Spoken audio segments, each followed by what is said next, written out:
Hola a tots i benvinguts a un nou capítol de Taula. En aquest cas serà un monogràfic que hem gravat a Cervià de les Garrigues amb la família López Segura. A finals del 2025 ells van anar a la seva finca familiar a collir totes les olives i fer oli d'oliva. I vaig demanar a la Clàudia, una amiga del meu marit, si em podia ajudar gravant imatges sobre com fan ells cada any la recollida de les olives, com ho porten al molí. Així que haig de donar especialment gràcies als pares de la Clàudia, a la Clàudia també perquè va estar gravant ella totes les imatges que veureu, però els seus pares perquè també surten ells explicant com ho fan, com ho viuen, també alguns detalls i curiositats que crec que són interessants. I a tots vosaltres espero que us agradi aquest monogràfic.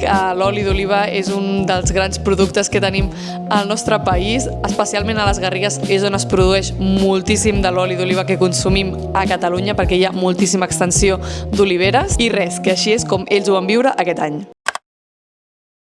Comencem pel principi, recollint l'oliva. La família López Segura ho fa d'una manera semimanual, combinant la força manual amb la maquinària. Tenim aquesta màquina, que es diu un palpador, que això del que es tracta és d'anar tirant les olives cap a baix. El tipus d'oliva, aquesta és arbequina. Llavors, el seu punt de maduració és aquest color, que aquest color seria un color ja quan ja es pot agafar. A partir d'aquí hi ha més negre, amb aquest color d'aquí, veus, aquest color, i aquest color ja, això ja és madura, i aquesta s'està fent madura. Llavors, quan més madura, més rendiment dona. I tenim aquesta olivera que encara no està madura del tot. Quan diuen, hosti, jo vull un oli verd i superfi, llavors les agafen així, d'aquest color. Això què vol dir? Dona menys rendiment. Això no està madur encara. Llavors això el que dona és un oli superbo, no és tan gustós. No és tan gustós com per exemple, és més suau. En canvi les altres, quan per exemple veus aquest tipus d'aquí així, aquest color, això ja dona el que li agrada el gust una mica fort, doncs aquesta seria el punt d'agafar. Si els portem així, agafarem un 13. Sí, més qualitat, més bo, però menys rendiment. Quan ja tenim les borrasses plenes d'olives, intentem de no trepitjar-les perquè els burguis estan per tot arreu. Llavors ja les recollim i ja les portem al sac i del sac al molí. Les posem totes per poder ensecar. Ja les deixem preparades per posar-les ja dintre del sac. Una vegada es treu l'oliva, doncs recollim les borrasses. 10 anys que ho fem. Ara agafem el cotxe amb el remolc i anem a descarregar les olives al pont d'Armentera, un molí molt antic que allà fan el nostre oli.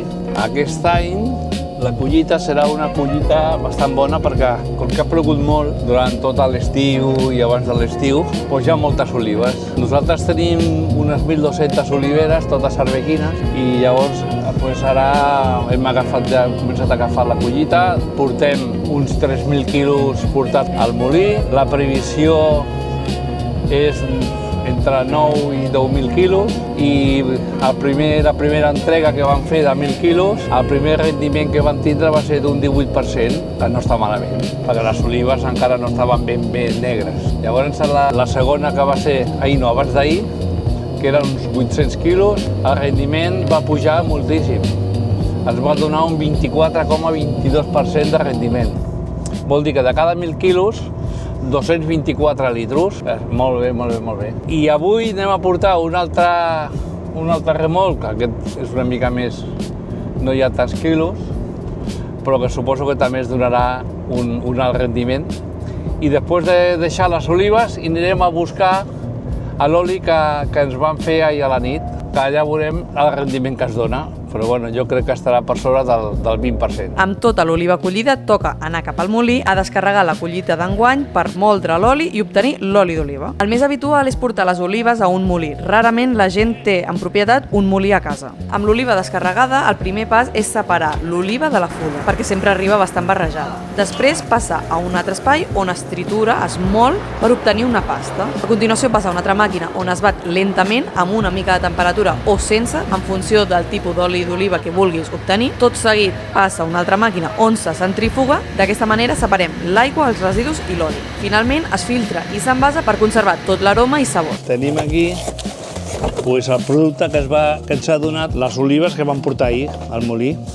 Ha sortit un 20%, que no està malament. Que jo les porto, els agafo, el mateix dia les porto i l'endemà me donen l'oli que m'han fet, de lo millor que hi ha al món, oro líquido. Doncs aquí està, aquí ho tenim.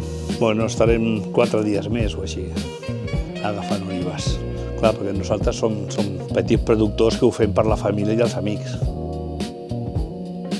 De nou, moltes gràcies a tota la família, Clàudia, José Luis, Dolors, a l'Iñigo, que també estava per allà. Moltes gràcies per les imatges que ens heu cedit. A vosaltres que esteu mirant el vídeo, espero que us hagi agradat aquest monogràfic i ens veiem en els 4 propers capítols de taula. Gravarem una a Terres de l'Ebre, també al Tarragonès, al Penedès i probablement l'Anoia. Així que si teniu alguna recomanació de productors, productes, restaurants que haguem de veure en els propers capítols, deixeu-m'ho a comentaris i ja està. Ciao!